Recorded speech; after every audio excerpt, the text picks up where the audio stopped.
That Horror Couple. I'm Kaylee. And I'm Rob. And we're excited because we're here to do a double whammy of an episode today. We are going to talk about not one, but 2 episodes of the Chucky series, episodes 6 and 7 of season 3. When Chunky. Chunky? Why are you calling him Chunky? I'm just saying, he's not Chunky actually. He's withering away. He is. But when Chucky has the launch codes, I want answers. Yeah, we need them. Let's find out. Let's talk about it.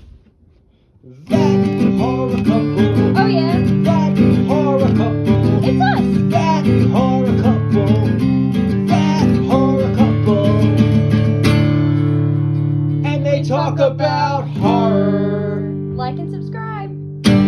So episode 6 starts off. We have Chucky still hanging out with the president's youngest son. Chucky's like in a wheelchair at this point. He can barely, he can't get around. He's withering away. He looks more like he should be in like the nursing home. It's like really sad. He's more monster looking though. Yeah. I like the look of it though. Yeah. The little kid, the first kid, the president's son, took a liking to him and he's trying to help him now. Yeah. So, and I like the advice that Chucky gives him. He's like, listen, before you die, you leave your mark, kid.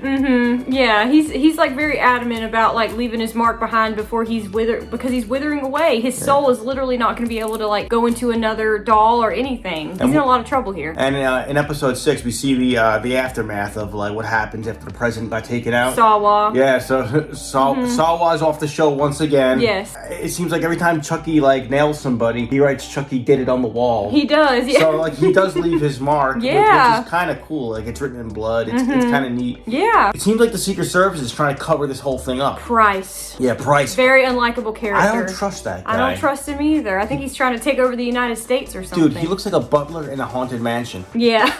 Does he not?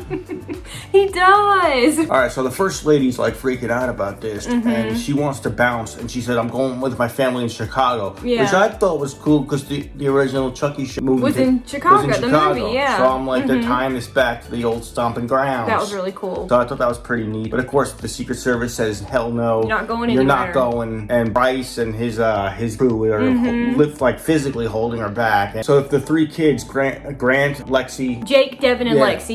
and so they're all in the White House. And what are they trying to do? They're trying to find Chucky and question him about Caroline's whereabouts, Lexi's little sister. She's still looking for her. They She wants want to know where answers. she is. Yeah. And meanwhile, Chucky's taking out like all the Secret Service in the hallway. We see like a pen in the eye. I know, that was really cool. I really enjoyed that. And he's having a little bit too much fun with him being like barely able to get around.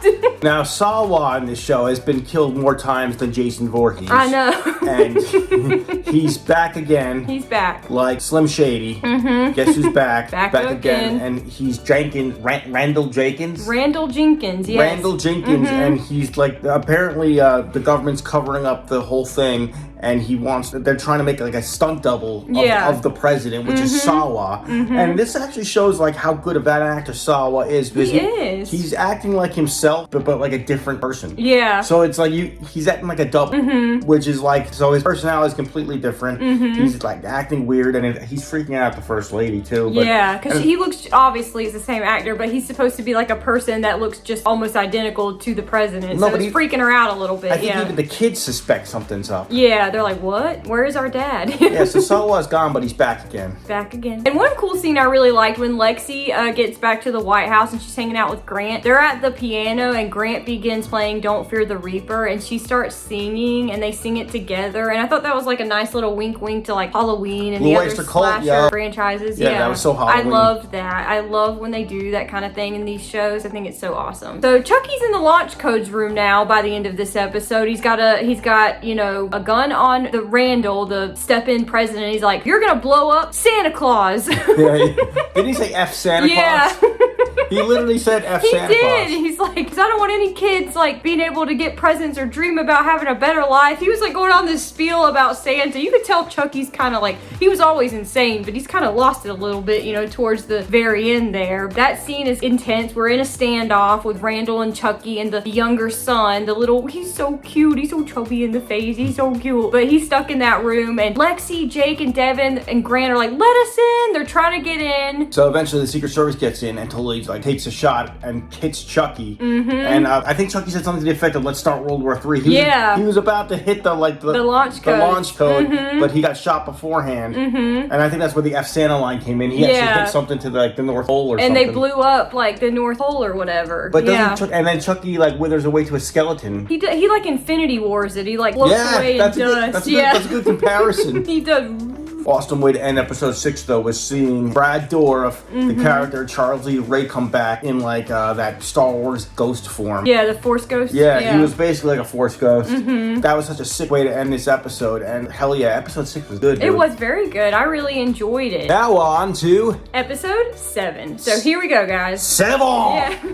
This episode kicks off with Brad Dourif, aka Charles Lee Ray, stuck in a Beetlejuice type spirit world where he's greeted by a headless secretary telling him to go in and talk to Damballa, which is the god that he was serving that allowed him to take the form of Chucky to move his soul multiple times into various dolls. So he wasn't Chucky in an office where he was surrounded by Chucky paintings? Yeah, the god Damballa, that or demon, whatever you want to call it, that god took the form of the doll Chucky because that's what it represented to Charles Lee Ray. So he just took the form of Chucky, which I thought was really cool. So it's just Brad Dourif talking to himself. Yeah. No, I thought that was legendary for any fan to see the actor Brad Dourif literally talk to the doll Chucky. Yeah. I mean, what a cool moment that is for any fan of the franchise or anything like that. I think that was epic. That was really cool. Dude, that was a cool way to start this episode off. We really enjoyed it. And he's basically, Charles Lee Ray is like, listen, give me another chance. I'll prove you wrong. I can do this. He almost hits the button to send him to hell. And he begs Damballa for another chance. And he's like, I'll give you one more chance. You know, the veil is very thin. You're gonna have to kill these people that are here. Charles Lee Ray is a ghost, but since the veil is so thin at the White House because of all the stuff Chucky's been doing there with all the sacrifices and everything, he can kill people from the spirit realm. The potential is pretty crazy. Crazy. We can actually get Charles Lee Ray back in action. Yeah, and you know what I liked? It was different about this episode was that it kind of had an Insidious Conjuring type feel to it because it became, I know Chucky's always been supernatural, but they really played it up in this episode with the supernatural aspect. They talked about jumping other dimensions, timelines, and but they went into that whole thing. We actually saw Jennifer Tilly in this episode, which was really cool, and she was getting a pedicure in prison. I thought that was pretty wild. Funny, yeah. The cop that was hooking her up with everything kind of got a roadkill. Final Destination. Yeah, dude, that was a crazy car scene. The way and the car came out of nowhere. I was like, damn. Yeah, it was a big jump scare when we were watching it last night. Oh my god. Grant stays behind at the White House after the First Lady and the younger son are taken away by one of the other Secret Service members who would actually do what she wants because Bryce wants to keep them all there. I'm sure he has some big sinister plan that he's cooking up. I don't trust Bryce. I don't trust him either. I don't trust the guy. Not a good guy. No. It's really sad though because the car pulls away and the mom's like, no, and Grant's like, I'm staying here. then we get some paranormal activity, or not the movie, but some ghost hunting action. Yeah, what are those guys' names in Insidious? Specs and so I forget his name. It's the two guys for Lin Shaye. Yeah, Specs and Tucker. Yeah. Isn't it Tucker? I think it's Specs and Tucker. I think you're right. Yeah. He's always snacking. Yeah. That's awesome. Yeah, so we got a little bit of that going on. One girl was a medium, and then there was one kid. The psychic. He was literally a psychic, and he was helping them communicate between the ghost of Charles Lee Ray and what his message was, and it was kind of cool. We had a whole a seance. Yeah, they did. Yeah, it reminded me of that movie Talk to Me. And there's also a scene that's very Shining-esque in the elevator with Sawa and another Secret Service member. The gore in this episode has to be the goriest episode ever. Yeah. And, it was so Shining. It was so Evil Dead. It reminded me of the new Evil Dead in the elevator. In the apartment, yeah. It was so Evil Dead or so Shining. The gore was top notch. It was. They went overboard with the gore in this episode, dude. And I believe Sawa's dead again. He is. He died again. This guy can't stop dying. No. How long did he last now? One episode? His new character lasted I think an episode and a half. I think that's what happened. Something tells me he'll be back. He'll be back again. I think in the finale he's coming back to play a different character again. I don't know. We'll have to see. They might have a double of the double. Yeah.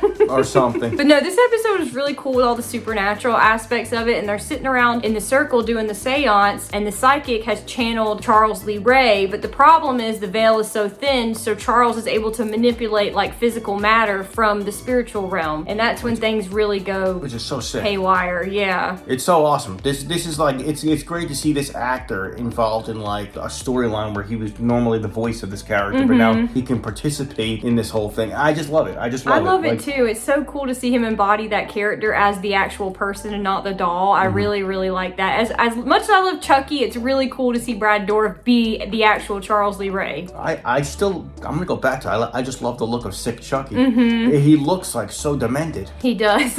Like, I love him like missing his hair, like just looking like, I don't know, it looks awesome to me. How are we feeling about seeing Jennifer Tilly again and having to say we think goodbye to Tiffany Valentine? She's on her way to death row. She got strapped down, about to get an injection, but at the same time, Jake's getting an injection. Yeah, because Jake has to cross over to the spirit realm to try to get Chucky to tell him where Caroline is, and Jake cooks up this idea. He's like, Devin, if you love me, you'll let me do this. And I feel like the end of this episode is it's kind of really emotional. It's kind of different for this series. It was They're heavy. more like, it was kind of a heavy episode. This is heavy, Doc. Yeah. Great Scott, Marty. This episode was definitely over the top with the gore and the killings and all that. And what stands out to me, especially in the last 2 episodes, was, did you notice the camera angles are very weird in this show? Yeah. It's like when people are talking or having a conversation. Really close up on them. Yeah, it's like the camera angle is like below them, so you're looking up at them. It's very kind of creepy camera angles. Yeah, that's true. Just the way this whole thing is filmed, it makes you feel uneasy. It does. Which I find really creative, really cool, really effective. I really enjoyed that. And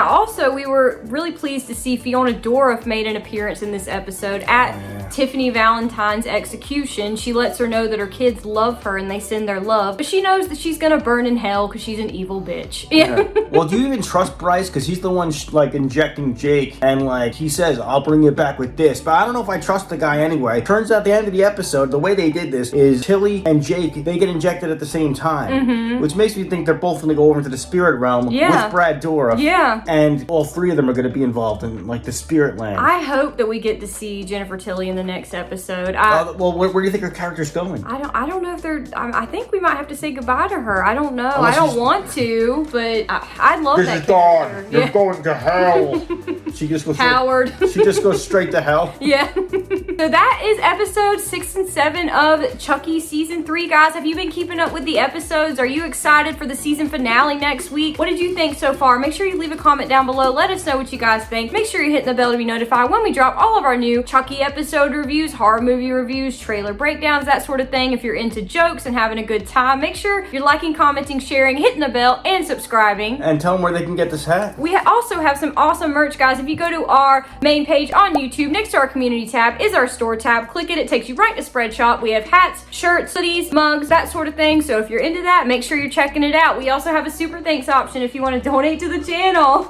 We have it down below. Click it. Click it. Once again, I'm Kaylee. I'm Rob. And we hope you guys have a wonderful day. We'll see you guys soon. Take care. Thanks for watching. Thanks for watching. See you next time. That horror couple. Oh yeah. That horror couple. It's us. That horror couple. That horror couple. And they talk about horror.